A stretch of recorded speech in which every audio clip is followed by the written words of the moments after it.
we're going to be seeing as we go towards the end now and getting into December, we're seeing the surge with an inflection curve like this. What we expect, unfortunately, as we go for the next couple of weeks into December, that we might see a surge superimposed upon that surge that we're already in.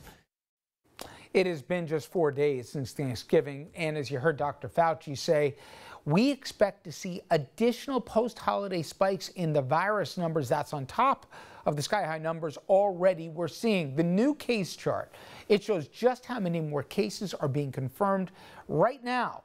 That's compared to what we saw throughout the spring and summer, and that is not taking into account that post-Thanksgiving spike. The spread, it continues frankly everywhere in this country, with the Midwest, the Plain States, Mountain West still seeing the largest case numbers.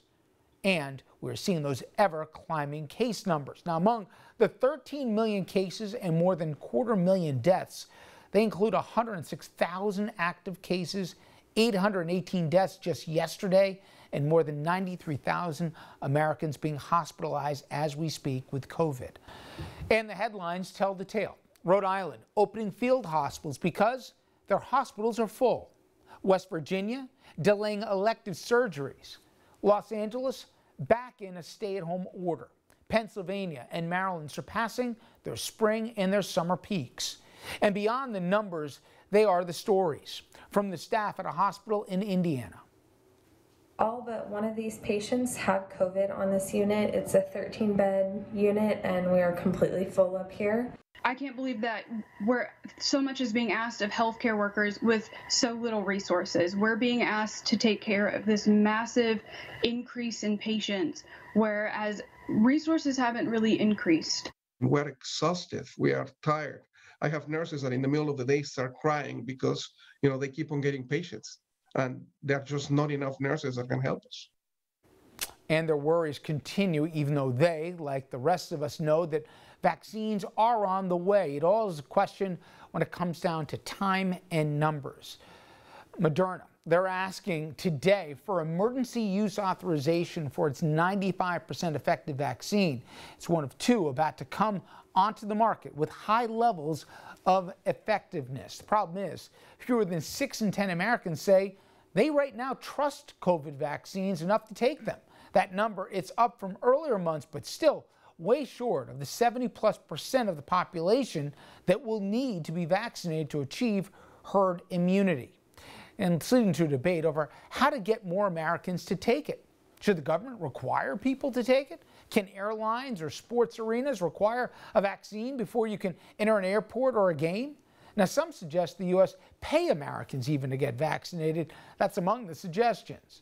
But there are potential signs of hope that people tend to get more serious about preventing the virus once it hits close to home.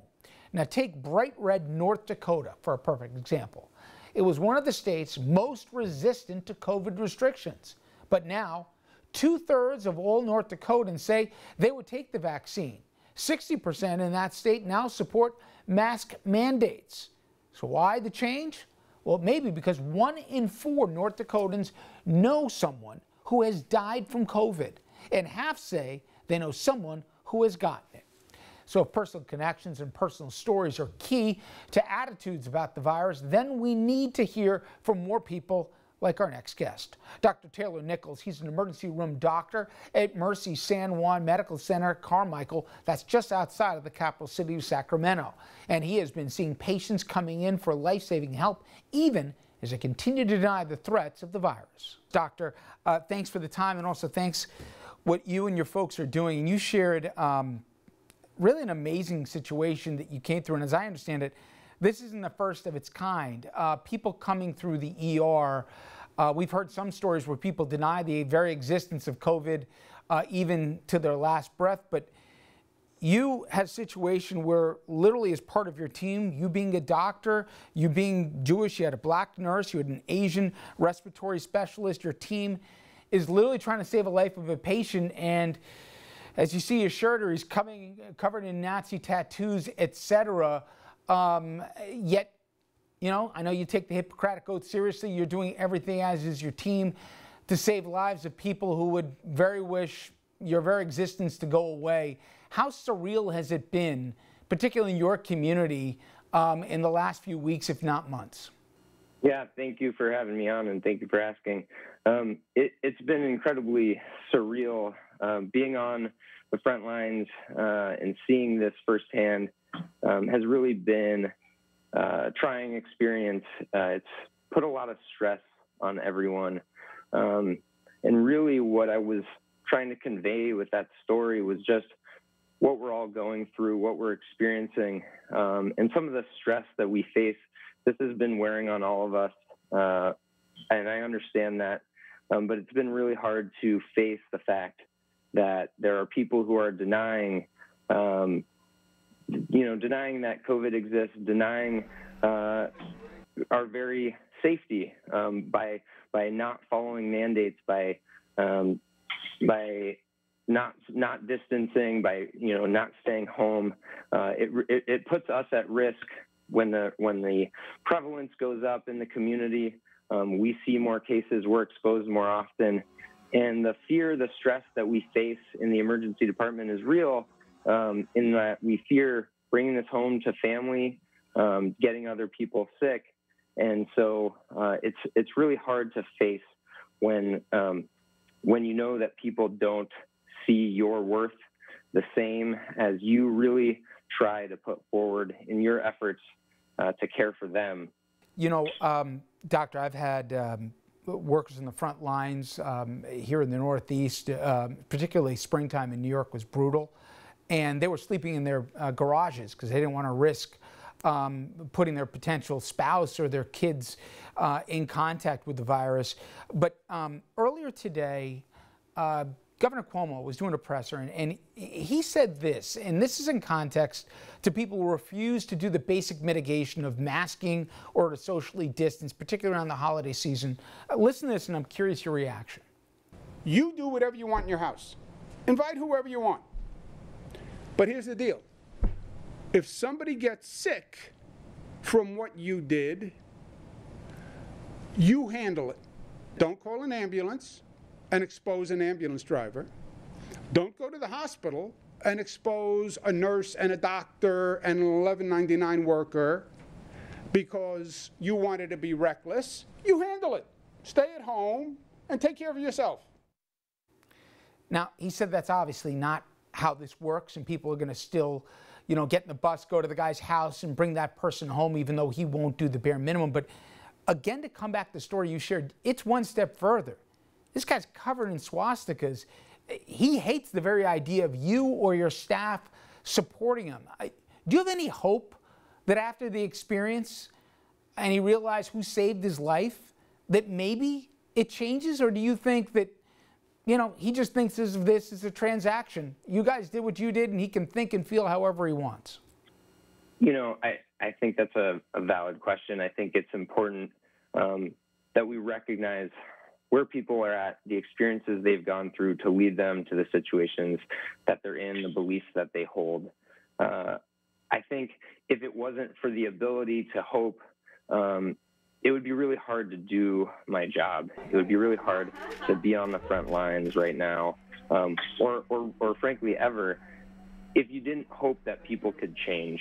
And so I think it's really important right now more than ever that we hold on to that hope, that we recognize that people may come from different backgrounds, have different views, but hopefully these experiences can change them and they can go forward and make a difference. I think we can change hearts and we can change minds over time by bringing out the best in ourselves to care for people when they need it the most.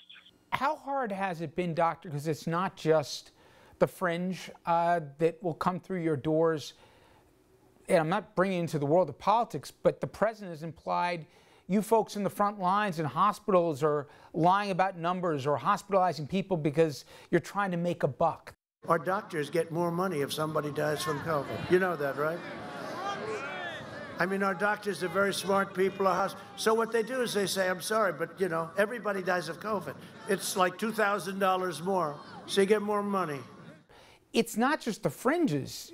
The very government has seemingly worked against the interests of the medical and the scientific field. I got to imagine that's been at least, if not even harder, than what some, people who might walk through your doors needing help, even with misguided ideas. Absolutely. That is unquestionably the hardest part, honestly. Feeling like we're being attacked for doing our jobs. We really commit ourselves to this. We really deeply believe in providing care to everybody. We're doing the best that we can. And it's incredibly hard to feel attacked from the top by the president. We weren't making more money by seeing COVID patients. We weren't making more money in the course of this pandemic. If that was the case, we'd only be hurting ourselves. We're really, truly doing this because we believe in it. We believe in the science. We're listening to the experts who know even better than us. And we really want the best for our patients and for society to be able to manage this as best as we can. We've seen from other countries that with good leadership, we actually can tackle this and we can get back to normal faster. So it's incredibly disheartening to see the president and his administration attack us and say the things that have been said about us while we're really just trying to do the best that we can for everyone who comes through our doors. Finally, Doctor, I know you really were as transparent in a very raw moment for what it was like that day in the ER, and it's been many days like that. You said for the first time you hesitated. You eventually gave the best quality care, you and your team, for that person that came through your doors. But I know I speak for a whole audience. It's going to be a really rough month or so here as we have another round of holidays in front of us. And unfortunately, a lot of people who aren't taking this as seriously as they need to. But from everybody, thank you so much. And I wish you and all the folks on the front lines the best of luck in these trying times in front of us. Thank you so much. I appreciate it. And everybody stay safe and be well out there. Up next, the election's over and has been for weeks now, but the Trump efforts to block Biden's election, they continue, even as Team Trump suffers loss after loss in the courtrooms and the recounting. We've got the latest straight ahead.